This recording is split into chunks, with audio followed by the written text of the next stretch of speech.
Huge drop right there. Second spin's coming up. The partnership between Brigade and Alternative Baseball is sure to be a hit. Yeah, Patrick, as you mentioned, 2 people are in custody, and you can see the area is still blocked off with police on the scene. Now, they're still in the area as the investigation is ongoing and as they plan to serve a warrant to this brown house here, 2 houses down. And that is where they hope to find more information, which led to last night's shooting. Yeah, we had the chance to take that alternate route through Rio Blanco County, through Moffett County, into Routt County, and talk to Steamboat Springs businesses and Routt County officials who say it's not the case. And the main reason is the infrastructure and roads just can't handle that type of traffic. I-70 has closed repeatedly over the last 4 days because of the Grizzly Creek burn scar and could be a concern for anyone traveling over the 4th of July holiday weekend. Now, of course, Steamboat Springs and Routt County, talking about the wear and tear on the roads, driving that way, you see just how small that shoulder is in certain areas. But of course, there's other impacts as well. We've seen the increases in gas prices while that road was closed for over 2 weeks, and even some stores which just didn't have the items you're typically used to buying. The closures have taken a major toll on the economy here in Glenwood Springs, but it's also created a lot of confusion on how to access this city. A major drop is felt throughout Glenwood Springs businesses because of extended closures on the interstate through Glenwood Canyon.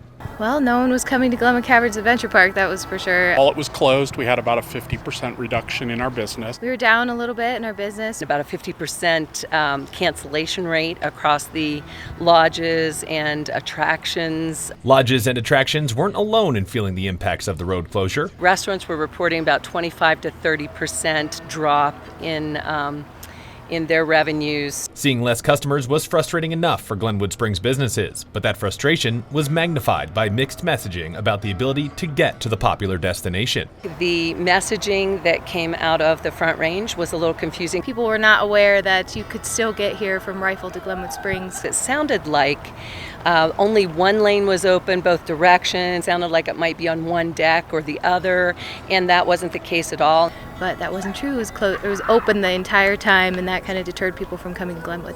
Rather than spinning their wheels over re-engaging Front Range tourists, these businesses are now looking for support a little closer to home. Hopefully we can just encourage more people from the western slope and from the west of us to come visit Glenwood Springs. Glenwood Springs might not be as busy as we're all used to. That's exactly why employees at Glenwood Caverns and Hotel Colorado say it's the perfect time for people on the western slope to spend a few hours, days, or nights in Glenwood Springs.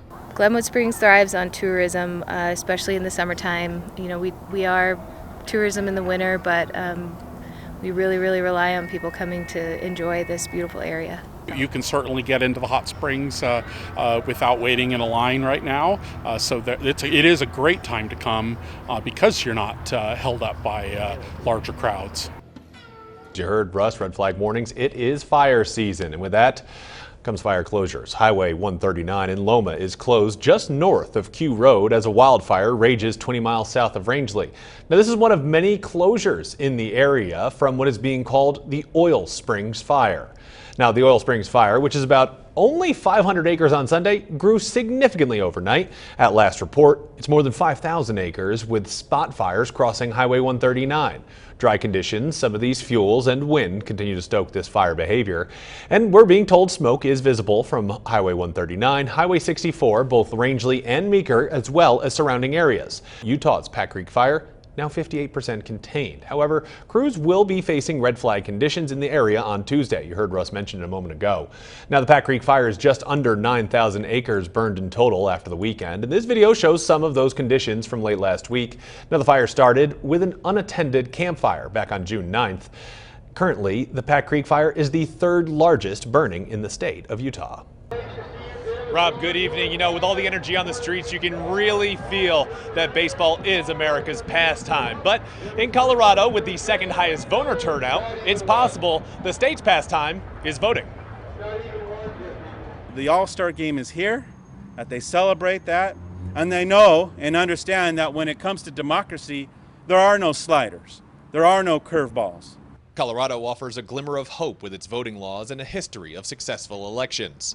The state's high voter turnout, not just the reason for being awarded the All-Star Game, but the reason lawmakers in Washington are looking to the Centennial State for guidance on federal election laws. When we say that Colorado is the nation's gold standard, it is literally in the legislation being considered for every state across this country, as it should be. Gold standard laws written underneath the gold-domed roof of the state capitol, making voting easy and simple.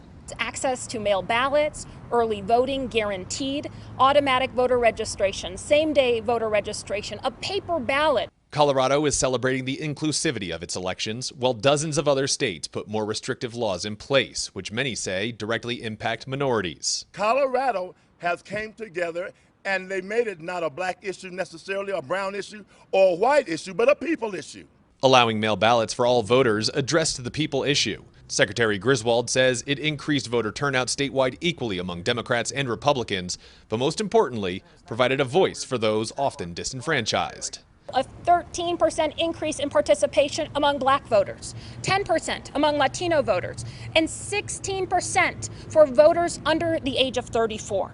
After the highest turnout in state history, she says Colorado still has work to do to make voting even more accessible. Yes, American voters should have the access they need to have their voices heard. You want to participate, you want to vote, we make it easy. Now, Colorado is second in the nation in voter turnout, trailing only Minnesota. Georgia, who originally had this all-star game before those voter laws go into place, has the 25th best turnout. Reporting from Coors Field, live in Denver, I'm Logan Wilber, KREX 5 News. Rob? Governor Jared Polis spoke during the second day of the annual convention, and part of this appearance was an effort to build a better relationship with the cattle industry and to put aside a perceived beef. Now, you might recall we covered this earlier in the year. The governor called for a meat out day, asking people to avoid eating meat one day out of the year.